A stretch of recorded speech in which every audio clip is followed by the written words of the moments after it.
Hi friends, welcome to my channel.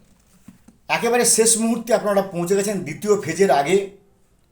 আজকে নিশ্চয়ই আপনারা জানেন আগামীকাল তো সেই ভোট প্রক্রিয়া, আগামীকাল হোক বা যেদিনই ভোট প্রক্রিয়া হোক, সেই সব কিছু নিয়মই আলাদা, কখনো নয়, সব কিছু নিয়মই হচ্ছে একরকম। তো একেবারে শেষ মুহূর্তে এসে আপনাদের দাদা বলতে পারেন, আপনাদের ভাই বলতে পারেন, আপনাদের বন্ধু বলতে পারেন, তো প্রিজাইডিং অফিসার হিসেবে আপনাদের কাছে এই 10টি টিপস আমি দিচ্ছি। শুধুমাত্র ভোটের দিন এগুলোকে আপনি একটু খেয়াল রাখবেন, কারণ আমি আগেও বলেছি, এখনও বলছি, আপনাদের থেকে অনেকবার আমি ভোট করিয়েছি। কারণ অলরেডি এর আগে আমি 13বারে প্রিজাইডিং অফিসার, আবার এবারে করলাম, নিশ্চয়ই জানেন, সেই সংখ্যাটা আর বারবার বলবো না। তো সেটার জন্য 10টা সূত্র আপনি শুধু মাথায় মনে রেখে দেন। যখনই আপনি ভোটের দিন প্রথমে হাতে কাছে রাখুন ফর্ম 7 এবং form 7A, list of contesting candidates along with the specimen signatures of the candidate along with their election agents. এইটা কিন্তু প্রথমে আপনার লাগবে, যেখানে সেইগুলোকে মিলিয়ে আপনি পোলিং এজেন্টকে অ্যাপয়েন্টমেন্ট দেবেন, এটাকে আপনি হাতে কাছে রাখুন। 2 নম্বর, অ্যাপয়েন্টমেন্ট যখন দিচ্ছেন পোলিং এজেন্টকে, তখন ফর্ম টেনে 2 জায়গায় সই করাবেন, উপরে একটা, নিচে একটা। এক জায়গায় সই করলে সেটা কিন্তু কখনোই কায়েমি হবে না, বা যদি হাইকোর্ট হয় মামলা মোকদ্দমা কিন্তু আপনি সেখানে ফেঁসে যাবেন। তাই পোলিং এজেন্টকে 2 জায়গায় সই করাতে হবে ফর্ম টেনে। একবার সে এখন যদি আর্টিকেল 46 আর হচ্ছে আর্টিকেল 128, বেশ। এবং খেয়াল রাখবেন কাকে কাকে আপনি অ্যাপয়েন্টমেন্ট দিলেন, কাকে কাকে আপনি এন্ট্রি পাস দিচ্ছেন, কাকে কাকে আপনি আইডেন্টি কার্ড দিচ্ছেন, এটাকে বারবার খেয়াল রাখবেন। নাহলে কিন্তু অনেক সময় কী হয়, রামকে দিলেন শাম এসে যেতে পারে। কারণ আমি আগেই বলেছি যে এইবারে যেখানে যেখানে ভোট, এমন কিছু জায়গা আছে যেখানে ওই যে ঝাঁটা, ঝাড়ু, নাড়ু, বটি, কাঁটা, এই সমস্ত ব্যাপার সূত্র আছে। তাই এগুলো কিন্তু খুবই সেন্সিটিভ ব্যাপার, আপনাকে খেয়াল রাখতে হবে। 3 নম্বর, মক পোলের সময় লক্ষ্য রাখুন। প্রত্যেকটা মুহূর্ত মক পোলের সময় প্রতিটা মুহূর্ত লক্ষ্য রাখুন। এই সময়টা হচ্ছে আপনি কেমন প্রিজাইডিং অফিসার, কেমন সেনাপতি, সেটা প্রমাণ করবে।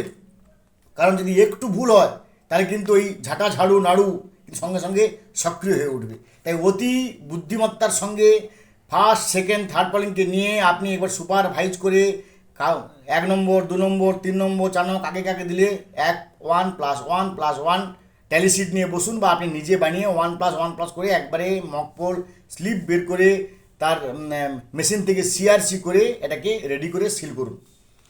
নেক্সট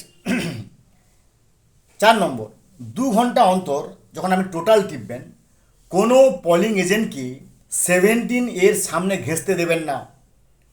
দীর্ঘ সময় সারাদিন ধরে ভোট চলছে, কোনোভাবে মেশিনের সঙ্গে 17 এর কম বেশি হতে পারে, 17 এর কম হতে পারে, মেশিন বেশি হতে পারে, 17 এর কম বেশি হতে পারে, মেশিন কম হতে পারে, স্বাভাবিক। কোনো বৃদ্ধ লোক ভোট না চলে যেতে পারে, আবার কারোর নাম আপনি এন্ট্রি করতে ভুলে গেছেন, এমন হতে পারে, যেটাকে আমি এর আগে বারবার বলেছি কীভাবে সমাধান করবেন। আমার চ্যানেলে গিয়ে বলবেন 17 এর সঙ্গে ফেরা হলে কী করবেন, সেটা দেখবেন আমার চ্যানেলে আছে এবং সেটা যথেষ্ট ভাইরাল হয়েছে। তো ওই সময় কোনোভাবে পোলিং এজেন্ট কাছে ঘেঁষতে দেবেন না, শুধু ফিগারটা বলে দেবেন, মেশিন যা দেখাচ্ছে ওই মেশিনের ফিগারটা বলে দেবেন। 17 এর সঙ্গে ডিসক্রিপেন্সি হয় তাহলে ওটা কীভাবে করবেন আমার চ্যানেলে তার সম্পূর্ণ তার বর্ণনা দিয়ে ভিডিও করা আছে। এরপর 5 নম্বর, পোলিং এজেন্টের সঙ্গে অবশ্যই মুখে মিল থাকবে। দাদা, ভাই, রামদা, শ্যামদা, যদুদা, মধুদা, মঞ্জুদি, ডলিদি, শ্যামলিদি, কিন্তু কোনোভাবেই একেবারে গায়ে গায়ে মিশে যাবেন না, একেবারে কিন্তু মানে খুব ঘনিষ্ঠ হবেন না। খুব ঘনিষ্ঠ হলে কিন্তু আবার সমস্যা হতে পারে। তাই মুখে মিল থাকুক, ঠিক আছে, অন্তরে মিল থাকুক, ঠিক আছে, কিন্তু খুব বেশি ঘনিষ্ঠ হওয়ার চেষ্টা করবেন না। কেন খুব বেশি ঘনিষ্ঠ হলে আপনি রামবাবুর সঙ্গে খুব ঘনিষ্ঠ হচ্ছেন, শ্যামবাবুর এটাতে আপত্তি করতে পারে, আবার যদুবাবু আপত্তি করতে পারে, ফলে খুব সন্তর্পণে পা ফেলবেন। নেক্সট, একসঙ্গে 6 নম্বর হচ্ছে একসঙ্গে সবাই খেতে যাবেন না। মানছি খিদে পাচ্ছে, যেটা পশ্চিম মেদিনীপুরের কী বলে এতে হয়েছে, সবঙ্গের 9 নম্বর বুথে হয়েছে। প্রিজাইডিং অফিসার সহ সবাই খেতে গেছিলো, প্রত্যেকে সাসপেন্ড করে দিয়েছে। আর সাসপেন্ড সরকার করলে জামিন পাওয়া যায়, কমিশনার যদি সাসপেন্ড করে সেখান থেকে জামিন পেতে এক প্রকার ভয়ঙ্কর ব্যাপার, কারণ কমিশনারের হাতে অসীম ক্ষমতা। তাই সবাই খেতে যাবেন না, একজন করে খেতে যান।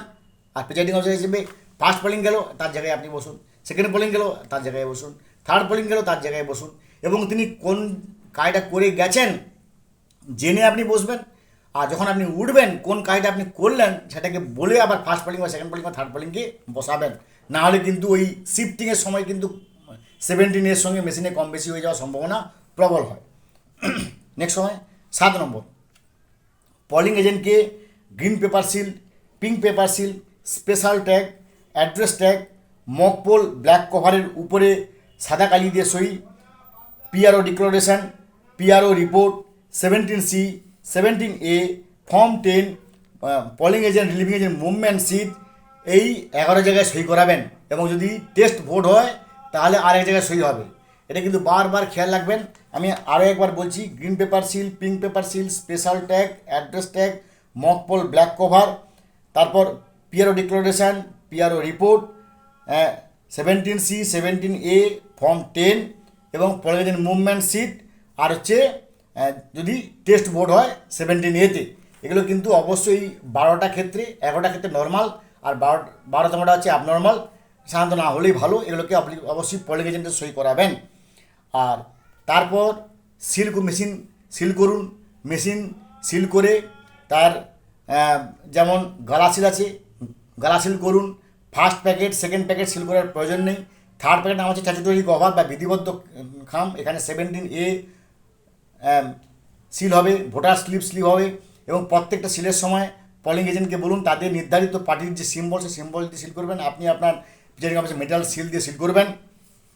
এবং 8 নম্বর কি না, যখন সিল হয়ে গেল 17 মানে ওই সিউর সঙ্গে, কন্ট্রোল ইউনিটের সঙ্গে 3টে জিনিস বেঁধে দেন, নাহলে কিন্তু আপনাকে রিসিভিংয়ে আবার বাঁধতে হবে। আমি বারবার বলছি, আপনার দাদার মতো বা ভাইয়ের মতো বন্ধু হিসেবে বলছি, কন্ট্রোল ইউনিটের সঙ্গে কী কী বাঁধবেন। 17C বাঁধবেন, তার প্রিজাইডিং অফিসার্স রিপোর্ট বাঁধবেন, part 1, part 2, part 3, part 4, part 5, আর হচ্ছে 17C বাঁধবেন। এই 3টেকে অর্থাৎ এবং মক পোলের যে কালো খাম, আমি আরেকবার বলছি, মক পোলের ব্ল্যাক কভার, 17C, আর হচ্ছে পিআরও রিপোর্ট, এই 3টেকে একসঙ্গে মেশিনের সঙ্গে বেঁধে তার উপরে এটাকে পলিথিন দিয়ে মুড়ে দেন। কারণ এটা নিয়ম, কারণ কোনো কারণে যদি জল বা ঝাপটা বা কোনো কারণে আসে তাহলে কিন্তু কন্ট্রোল ইউনিটের গায়ে কোনো পড়বে না। আরগুলোকে আপনি পলিথিনে নাও বাঁধতে পারেন, কিন্তু কন্ট্রোল ইউনিটের গায়ে এগুলোকে বেঁধে তাকে আপনি পলিথিনে বাঁধতে হবে হলো। আর হচ্ছে 9 নম্বর বলবো যে বেশি করে জল খান। আপনি জল কিন্তু আপনাকে বেশি খেতে হবে, কারণ মানে মানে তার P-1 যে পরিমাণ আপনার কি বলে সোয়েটিং হয়েছে, তারপরে পার্সপিরেশন হয়েছে, তার জন্য কিন্তু আপনার শরীরে প্রচুর জলের প্রয়োজন আছে। আপনি জল প্রচুর খান। আর ভোটের দিন সকাল থেকেও আপনি সারাদিন ধরে খাবার কম খান, কিন্তু জল বেশি করে খান। আর 10 নম্বর এবং শেষ কথা বলবো, বন্ধু হিসেবে, ভাই হিসেবে, দাদা হিসেবে, ধৈর্য রাখুন, পেশেন্স। এমন হতে পারে যে আপনার উপর সমস্যা আসছে, 17-এর সঙ্গে মিলছে না, বা ভিভিপ্যাট এরর দেখাচ্ছে, বিইউ এরর দেখাচ্ছে, সিইউ এরর দেখাচ্ছে, হা হো হি হচ্ছে, ঝাঁটা ঝাড়ু নাড়ুর প্রশ্ন আসছে। আপনি কোনোভাবেই উত্তেজিত হবেন না, পেশেন্স, ধৈর্য রাখুন। কারণ ধৈর্য থাকলে আপনি সব কিছু পারবেন। ভালোভাবে ভোট করান, ভালো থাকুন। Have a good day, thanks.